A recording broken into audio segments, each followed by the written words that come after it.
Sebagian dari kita pernah mengalami nyeri punggung bawah yang biasanya kadang-kadang dirasakan pada saat kita habis duduk lama atau saat beraktivitas berat.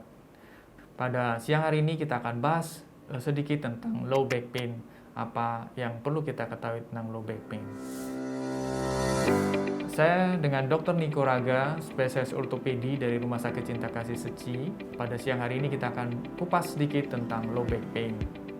Untuk pertama, apakah itu low back pain?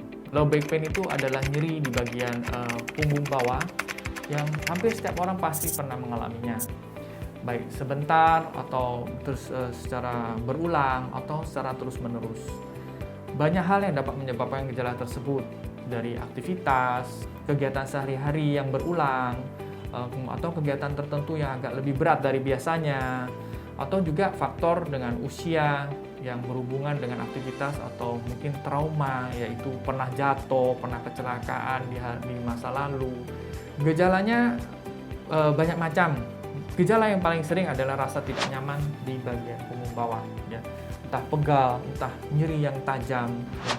Dengan gejala berlanjut bisa juga nyerinya tidak hanya di bagian punggung bawah, tetapi juga dapat menjalar ke bagian paha atau hingga ke ujung kaki. Dapat disertai dengan rasa kesemutan, dengan rasa baal, juga kram pada malam hari umumnya bisa terjadi. Ya, mari kita sekarang lanjut ke pertanyaan karena sudah ada muncul beberapa pertanyaan.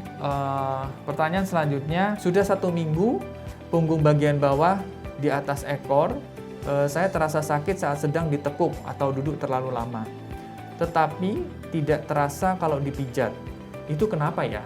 Ini salah satu yang cukup sering terjadi yang dikeluhkan pada para pasien, yaitu nyeri pada punggung bagian bawah. Dan nyerinya hanya terlokalisir pada bagian itu. Nah, umumnya itu disebabkan oleh karena masalah otot.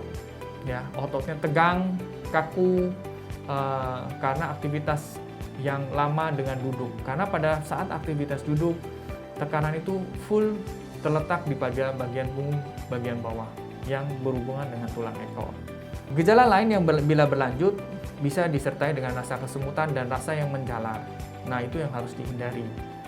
Jika gejala berlanjut, lakukanlah istirahat dengan kompres dingin bila nyerinya sangat mengganggu.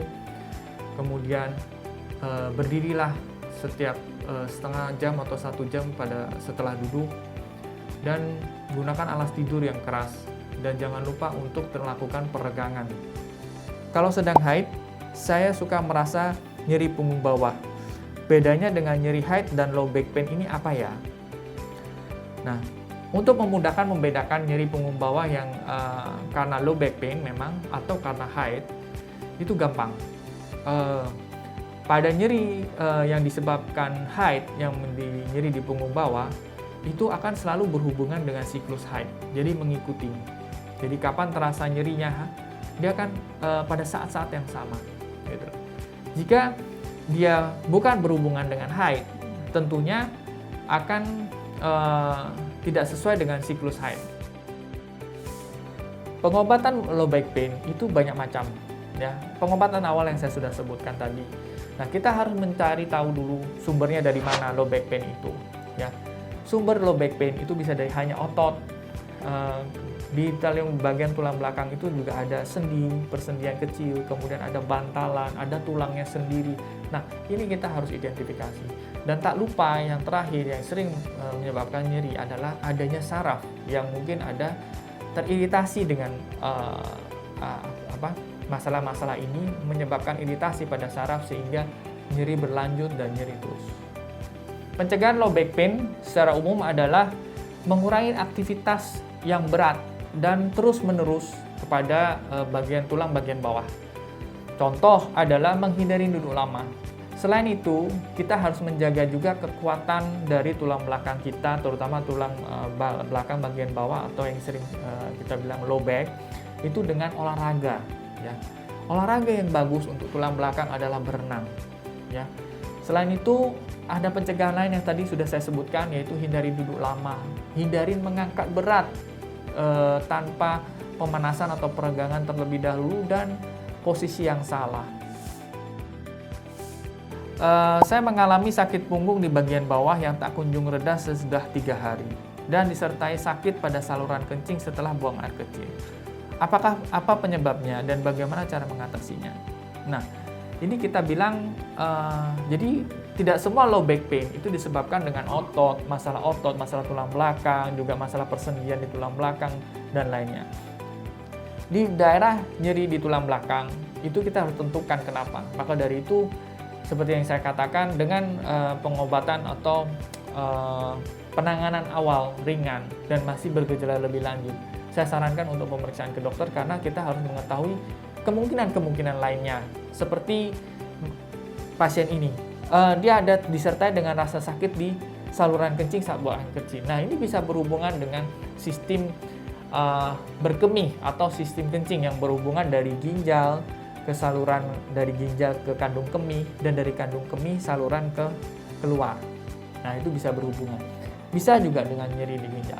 Kemudian kalau pada wanita bisa juga berhubungan dengan masalah kandungannya, ya, dari rahimnya, dari ovariumnya atau indung telurnya, dan sehingga ke jalan lahir. Bisa berhubungan dengan nyeri di punggung bagian bawah atau kita sebut low back pain. Oke, kita ke pertanyaan selanjutnya. Saya memiliki tulang belakang yang bengkok dan sekarang saya sering mengalami nyeri di tulang punggung bawah bagian kanan. Mohon pencerahannya, saya harus bagaimana? Nah, kalau tulang belakang yang bengkok, saran saya harus diperiksakan ke dokter ortopedi. Karena apa? Karena kita harus melihat bengkoknya bagaimana, seberapa besar derajatnya. Nah, pada kasus tahap awal, kita bisa mencegah supaya bengkoknya tidak semakin besar.